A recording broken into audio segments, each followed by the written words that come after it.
Eva Rock, qu'est-ce qu'on regarde à la télé ce soir? Eh bien, je vous propose de faire une plongée dans le milieu des narcotrafiquants ce soir avec un documentaire sur France 2 à 21h qui s'appelle Narcotrafic.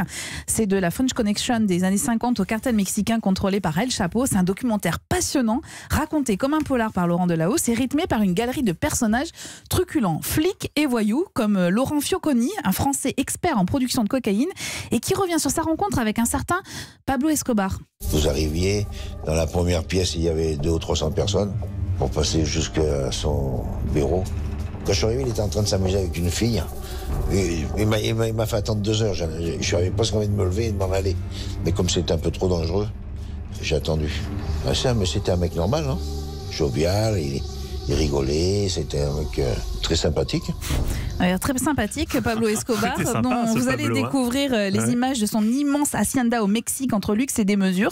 Son parcours, ses amitiés, ses inimitiés, évidemment sa cruauté. Face à ses opposants, je suis restée sans voix face au personnage de Griselda Blanco, une femme qu'il a affrontée pour le contrôle de la cocaïne entre la Colombie et les États-Unis. Pablo Escobar, qui a eu le culot de construire la prison où il fut détenu.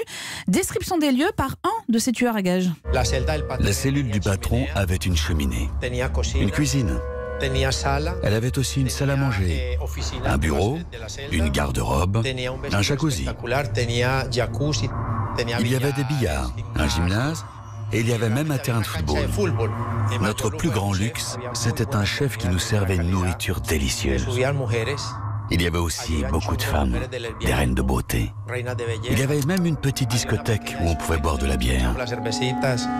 Alors chaque séquence est surprenante au point que parfois, et c'est le seul reproche que je pourrais faire à cet excellent documentaire, que l'on oublie que ce trafic de drogue a encore fait 30 000 morts en 2018. C'est le problème de toutes les histoires sur Pablo Escobar, c'est qu'on entre dans une sorte de fascination parce que c'est marrant, mais en fait maintenant derrière c'est pas marrant du tout. Oui. Exactement, alors il y a quand même des images terrifiantes d'assassinats qui rappellent toutefois et qui permettent d'éviter un récit trop romanesque et qui rappellent la dangerosité des narcotrafiquants. C'est à voir à 21h sur France 2.